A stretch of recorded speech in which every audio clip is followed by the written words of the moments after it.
जब जब जुल्म होगा तब तब जिहाद होगा। अभी भी कहते हैं सारी दुनिया में तुम्हारी क्यों पिटाई हो रही है? वे हम खास है ना, आजमाइश तो हमारी होगी।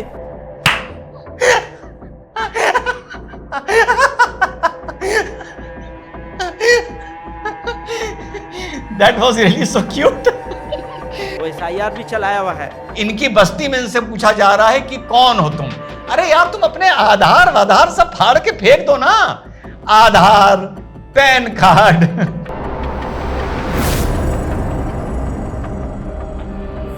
हेलो नमस्कार, सत श्री अकाल, अस्सलाम वालेकुम। कैसे हैं जनाब? तो आज पहले वीडियो में आपने महमूद मदनी की स्पीच का एक पार्ट सुना जिस पर मैंने रिएक्शन दिया था। अब उसी स्पीच का दूसरा पार्ट सुनते हैं। और जो लोग इस वीडियो को पहली बार देख रहे हैं, यानी मदनी की स्पीच के वीडियो को, पार्ट 1 वो पिन कमेंट में देख सकते हैं, तब उनका सीक्वेंस बेटर बन जाएगा। तो पार्ट 1 जरूर देखें, उसके बाद पार्ट 2 देखें। तो सीधे चलते हैं कि आगे मदनी साहब ने क्या क्या धमकी दी और उस पर मेरे मीठे मीठे से जवाब। सुप्रीम कोर्ट उस वक्त तक ही सुप्रीम कहलाने का मुस्तहिक है जब तक आईन की पाबंदी करे। हाँ, 3 तारीख को पता चलेगा कि शरीयत उस वक्त तक ही शरीयत कहला सकती है जब वो शरीयत का पालन करे। मदनी, 3 तारीख को पता चलेगा कि 75 साल शरीयत के नाम पर तुमने जो गुंडागर्दी की है, शरीयत को डिफॉर्म कर कर, तो तुमने जो छल किया है, फिर वो भी मदनी शरीयत नहीं कहला सकता। 48 घंटे बचे हैं, चिट्ठी पहुंच चुकी है, साक्ष्यों के साथ पहुंच चुकी है, रेफरेंसेस के साथ पहुंच चुकी है। 3 तारीख इस देश में फैसला करेगा कि जो तुम 75 साल से शरीयत चला रहे थे और all India personal law board जो मजहब का ठेकेदार बनकर गुंडागर्दी कर रहा था, वो गुंडागर्दी के साथ छल भी कर रहा था। आगे चलिए। कानून के हुकूक का ख्याल रखे। अगर ऐसा ना करे तो वो इखलाकी तौर पर भी सुप्रीम कहलाने का हकदार नहीं है। तो फिर शरीयत भी हर महिला का ख्याल रखे, हर सच्चाई का ख्याल रखे। अपने हिसाब से ये ना कहे कि शरीयत का ये उठा लो, ये उठा लो, ये हटा दो, ये उठा लो, ये हटा दो, ये उठा लो, और जो उठा भी लो उसमें भी गंदगी कर दो। 3 तारीख 80 पन्ने तुम्हारी 75 साल की कलई खोलेंगे, जो रिजवान अहमद ने 4 रातों में एक नई थीसिस लिख दी है PhD के लिए। आगे चलो। अपनी ही बस्ती में हमसे अपनी ही बस्ती के लोग पूछते हैं कौन सी बस्ती के हो, क्या नाम है। वो SIR भी चलाया हुआ है।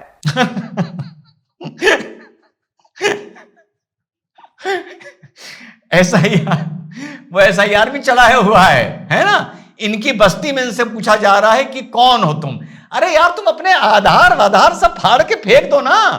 आधार, पैन कार्ड, वोटर ID, ये सब तुम अपना ड्राइविंग लाइसेंस, ये सब कैंची से काट दो। इसमें भी तो पूछा जाता है ना कि कौन हो तुम, कहां रहते हो, क्या तुम्हारी उम्र है, तुम्हारी फोटो लगी है। तुम कैंचियों से इसको काट दो, एक दिन फतवा जारी कर दो। उस दिन आधार, पैन कार्ड, वोटर कार्ड और ड्राइविंग लाइसेंस, ये 4 कार्ड काटे जाएंगे। देखो कितना क्यूट आइडिया देता हूं, फिर साला तुमसे कोई नहीं पूछेगा कि तुम कौन हो।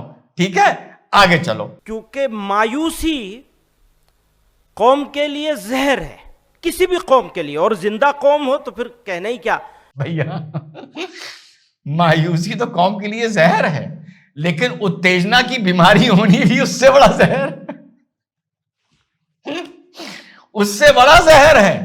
अब 7 अक्टूबर को उत्तेजित होके देखो भाई लोग क्या कर गए। 2023 को वो उत्तेजित ना होते, थोड़े मायूस रहते तो कितना फायदे में रहते। सोचो कितना फायदे में रहते। तो भैया मायूस होना जिंदगी में एक तरह से जहर है, लेकिन ये समझ लो कि अगर तुम उत्तेजित रहो तो वो उससे बड़ा जहर है। तो तुम्हें यह तय करना है मदनी कि तुम, आवाज से तो बहुत मायूस लग रहे हो, कि तुम उत्तेजित हो या मायूस हो। आगे चलिए। मुसलमानों के मुआफिक 10% लोग, अलग अलग वजहों से हमारे मुआफिक हैं। मुखालिफ लोग 30% है, ज्यादा से ज्यादा, और खामोश लोग जो ना मुआफिक हैं ना मुखालिफ हैं वो एक अंदाजे के मुताबिक 60% है। हाँ, ये इन्होंने कैलकुलेशन बताया है जो याद होगा आप लोगों को, जो पुराने साथी हैं। बहुत पहले मैंने कई वीडियोस में ये बात बोली है और डिबेट्स में।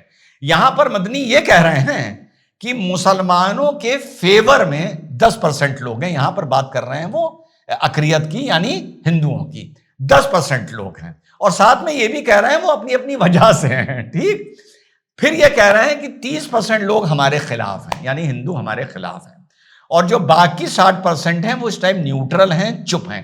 याद है पुराने लोगों मैंने ये कैलकुलेशन लगभग यही समझाई थी। ठीक, अब आप सुनिए ये आगे क्या बता रहे हैं। जो खामोश अक्सरियत है उसे फिरका परस्त अनासिर अपनी तरफ माइल करना चाहते हैं। अगर ये माइल हो गए तो मुल्क और मुसलमानों के लिए एक संगीन खतरे की घंटी होगी। हाँ, अब यहां पे मदनी ये कह रहे हैं कि जो ये 30% लोग हैं, 60% को भी अपनी तरह फिरका पसंद और कम्युनल बनाना चाह रहे हैं, और अगर ये 60% भी कम्युनल हो गए तो मुसलमानों को बहुत परेशानी होगी। भाई तुम इसी तरह बकवास करते जाओ तुम इसी तरह बकवास करते जाओ, वो दिन दूर नहीं है जब कम से कम 70% कम्युनल देश का हिंदू हो जाएगा, जो एक जमाने में शायद 2% नहीं था। बस तुम्हें कुछ नहीं करना है, सिर्फ ऐसी मजलिसों में तुम्हें स्पीच देते रहना है और कुछ से ज्यादा तुम्हें नहीं करना है, और थोड़ा बहुत फरीदाबाद जहांगीराबाद भी करना है। आगे चलिए। हम दूसरों के साथ बेहतर ताल्लुकात कायम करें, एक दूसरे की सकाफत और मजहब का एहतराम करें। हाँ, अब ये स्ट्रेटेजी बता रहे हैं अल तकिया की कि हम दूसरों के साथ अच्छे अपने रिलेशनशिप कायम करें। यहां पे जो दूसरा है उसका नाम समझिए हिंदू से इनका मतलब है। आगे चलिए। लेकिन लोगों को दीन इस्लाम की हकीकी तालीमात से भी आगाह करें। साथ में ये भी कह रहे हैं कि लोगों को दीन इस्लाम की तालीम भी दें। ये भैया ज्यादा तालीम ना दे देना भाई। आगे चलिए। दावती मिजाज क्या है? जिहाद। इस्लाम और मुसलमानों के दुश्मनों ने इस्लाम की मुकद्दस इस्तिलाहात मसलन जिहाद के लफ्ज को एक गाली, फसाद और वायलेंस का हमनाम बना दिया है। अरे इस्लाम के दुश्मनों ने जो मुसलमान अल्लाह अकबर का नाम लेके हैं, भगवा कपड़ा पहनाकर जो गले काटते थे और उनके वीडियो बनाकर वायरल करते थे, जो अल्लाह के नाम पर इस्लाम के नाम पर फटते थे, जो अल्लाह के नाम पर इस्लाम के नाम पर आतंकी संगठन बनाते थे, उनके खिलाफ तो तूने मुंह से कुछ नहीं बोला। जब तू कह रहा है कि इस्लाम के दुश्मनों ने जिहाद को बदनाम कर दिया, तो भैया ये भी तो बता दे तू कौन से इस्लाम के दुश्मनों की बात कर रहा है। इस्लाम के जिहाद को तो बदनाम करने में सबसे पहले झंडा तो काला रंग का कुरान शरीफ की आयतें लिख के मुसलमानों ने उठाया था ना। जरा इसी भाषण में ओसामा बिन लादेन का भी तो नाम ले देता कि उस मनहूस ने भी इस्लाम के नाम पर जिहाद को बदनाम किया है, उस पर भी तो लानत भेज देता। मदनी ना ना ना ना, तुम ये नहीं करोगे, मुझे पता है तुम्हारे अंदर क्या है। आगे चलिए। लव जिहाद, लैंड जिहाद, तालीम जिहाद, थूक जिहाद वगैरह जैसे जुमले इस्तेमाल करके मुसलमानों की सख्त दिल आजारी और उनके मजहब की तौहीन की जा रही। हाँ बिल्कुल सही बात है, सही बात है। वो इस मारे को कि 50 साल पहले जब जिहाद का नाम लेके वेबसाइट बनी और लोगों ने उनकी ज्वाइनिंग करी और रीले बनी, एक हाथ में कुरान शरीफ और एक हाथ में AK-47 लेके बात हुई। जब ओसामा बिन लादेन एक हाथ में कुरान शरीफ लेकर और पीछे AK-47 लगाकर जब अपने वीडियो वायरल करता था, तो तब तुम्हारे मुंह में दही क्यों जम गई थी भाई? तब तुमने उस चीज को ठीक कर दिया होता तो ये नौबती ना आती। आगे चलिए। अफसोस का मकाम है कि हुकूमत और मीडिया में बैठे जिम्मेदार अफराद भी इस तरह के अल्फाज इस्तेमाल करने में कोई शर्म महसूस नहीं करते। हाँ, जब उस टाइम तुम्हें शर्म नहीं आई और तुमने बेशर्मी करी, जब जिहाद के नाम पर पूरी दुनिया में लोग फट रहे थे, तब तुम्हें शर्म नहीं आई। जब जिहाद के नाम पर कश्मीर से हिंदू मार के भगाया जा रहा था, जब बेशरम तुम्हें शर्म नहीं आई, तो अब उन्हें शर्म नहीं आ रही। वो तुम्हारा वक्त था, ये अब इनका वक्त है, बात खत्म हो गई। आगे चले। और न एक कम्युनिटी की दिल आजारी की परवाह करते हैं। परवाह क्या करेंगे? ये तो उस कम्युनिटी की दुश्मनी में करते हैं। ये तो पुराने दौर से चला आ रहा है कि कहीं भी दहशतगर्दाना अमल पेश आ जाए तो उसको जिहाद का नाम देकर इस्लाम और मुसलमानों पे ताने, तोहमतें और नाहक इल्जाम आयद किए जाते हैं। वाह, वही बात आ गई ना। ये आया नहीं था जब ये शुरू हुआ आज से 40-50 साल पहले, तो पूरी दुनिया ने कहा कि ये गुमराह लोग हैं, भटके हुए लोग हैं और इनका इस्लाम से कोई मतलब नहीं है। ये गैर मुसलमानों ने भी कहा, लेकिन जब तुम उनके साथ ताता तैया खेलने लगे, तम्मा तम्मा खेलने लगे, इलू इलू करने लगे, तब लोगों को यह समझ में आया कि ये सब एक हैं। भैया आगे चलिए। ये वाज़ेह होना चाहिए कि इस्लाम में जिहाद एक मुक़द्दस दीनी फरीज़ा है। जिहाद कुरान में कई मानों के लिए इस्तेमाल हुआ है, लेकिन जिस माने के लिए भी इस्तेमाल हुआ है, फ़र्द से लेकर समाज और इंसानियत की भलाई, उनकी सरबुलंदी और उनकी इज्जत व वक़ार के क़याम के लिए हुआ। हाँ, जो जिहाद डॉक्टर सैयद रिजवान अहमद ने 4 रात जाग कर किया है, वो जिहादी था। तुम कह रहे हो ना मदनी, इंसाफ के लिए, सच्चाई के लिए जो लड़ाई लड़ी जाए, वो जिहाद रिजवान ने 4 दिन किया है। वो जिहाद के रिजवान ने उस मजलूम लड़की से 1 रुपया नहीं लिया है। वो जिहाद के रिजवान ने उससे ये नहीं कहा कि तुम्हारा मुकदमा आर्ग्यू जो मैं करूंगा उसकी फीस छोड़ दूंगा, मैं तुमसे 1 रुपया नहीं लूंगा।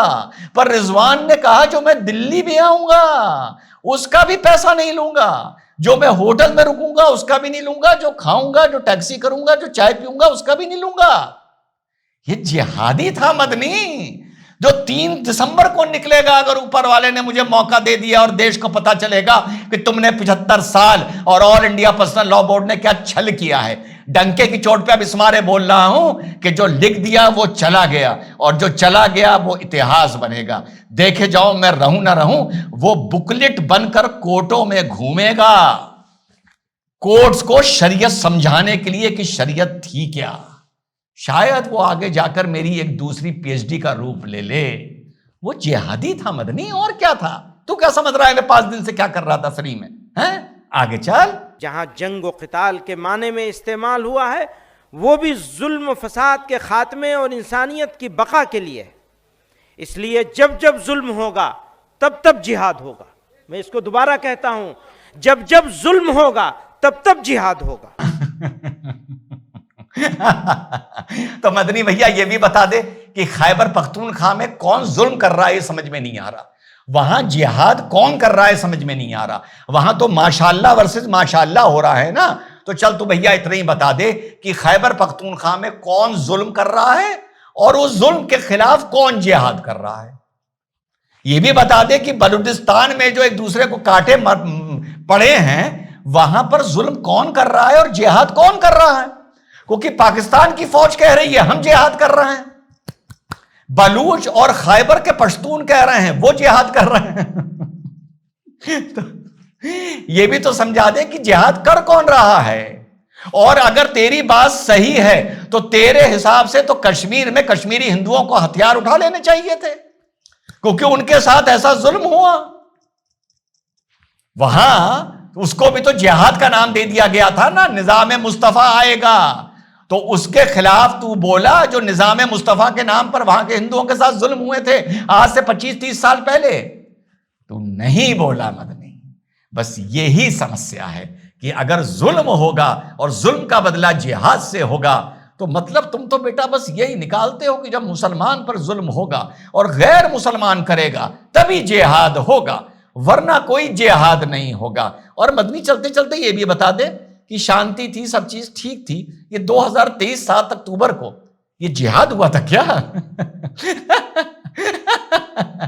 7 अक्टूबर को ये जिहाद हुआ था क्या, जो 1500 लोग बेगुनाह मार दिए गए थे अंदर घुस के, हैं? ये बताइए मुझे जरूर, कोई तेरा चेला कमेंट करके बताएगा कि 7 अक्टूबर को जो 2023 को हुआ था उसमें कौन जिहाद कर रहा था और कौन जुल्म कर रहा था। ठीक, आगे चलें। इस्लाम में भी जिहाद का बुनियादी मकसद जुल्म का खात्मा, अमन का क़याम और हक का दिफा है। क्या दुनिया में आज कोई जिंदा कौम ऐसी भी है जो मुश्किलात में महसूर ना हो? क्या आजकल दुनिया में कोई जिंदा कौम ऐसी भी है जिसके ऊपर मुश्किलें ना हो? भाई ईसाइयों के ऊपर तो कोई मुश्किल नहीं है, बुद्धिस्ट चाइनीज के ऊपर भी कोई मुश्किल नहीं है, यूरोपियंस के ऊपर भी कोई मुश्किल नहीं है। माने तेरे हिसाब से ये कोई जिंदगी नहीं है? हैं? मोर और लेस अगर देखो हिंदुस्तान में हिंदुओं के ऊपर कुछ परेशानियां हैं तो यानी इसके हिसाब से हिंदू जिंदा है। मतलब क्या कहना चाह रहे हो मेरे भाई? या यही कहना चाह रहे हो कि पूरी दुनिया में जिंदा कौम सिर्फ मुसलमान, बाकी सब सो रहे हैं, वो सो के तरक्की कर रहे हैं और तुम जाग जाग के ऐसी की तैसी कर रहे हो? भाई कैसी स्पीच लिखी? तेरी स्पीच लिखी किसने यार? भैया मुझसे लिखवा लिया करो यार, आगे चलो। इसलिए मैं कहता हूं कि मुश्किलात जिंदगी की अलामत है, मुर्दा कौमें मुश्किलात में मुब्तला नहीं होती। ये लो भैया, इन्होंने तो ये फतवा जारी कर दिया कि इस जिंदगी में ढूंढ ढूंढ के मुश्किल ढूंढो। अगर चैन से जिंदगी कट रही है तो इसका मतलब तुम मुर्दा हो। तुम्हें यह साबित करने के लिए कि तुम जिंदा हो, तुम्हें किसी चलती हुई गाड़ी पे सर पे आगे, चलती हुई गाड़ी के सामने जाके धम से उसके बोनेट पे अपना सर मार देना है, तभी साबित होगा कि तुम जिंदा हो। अजीब लोग हैं यार ये चैन से रहने को मुर्दा होने की निशानी मानते हैं भाई। बड़े खतरनाक लोग हैं भैया ये, आगे चलो। वो तो सरेंडर कर देती है, वो कहेंगे वंदे मातरम पढ़ो तो पढ़ना शुरू कर देंगे। ये पहचान होगी मुर्दा कौम होने की।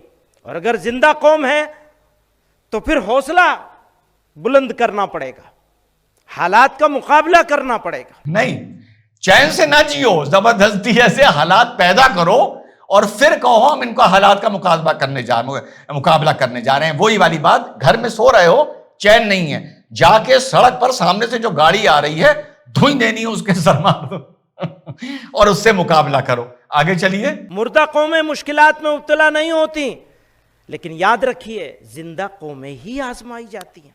अभी भी कहते हैं सारी दुनिया में तुम्हारी क्यों पिटाई हो रही है? वे हम खास है ना, आजमाइश तो हमारी होगी।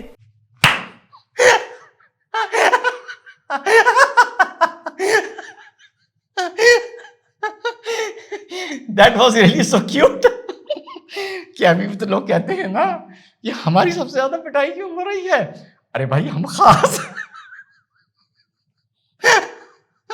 मैंने तो पहली बार खास होने की ये परिभाषा सुनी है भाई।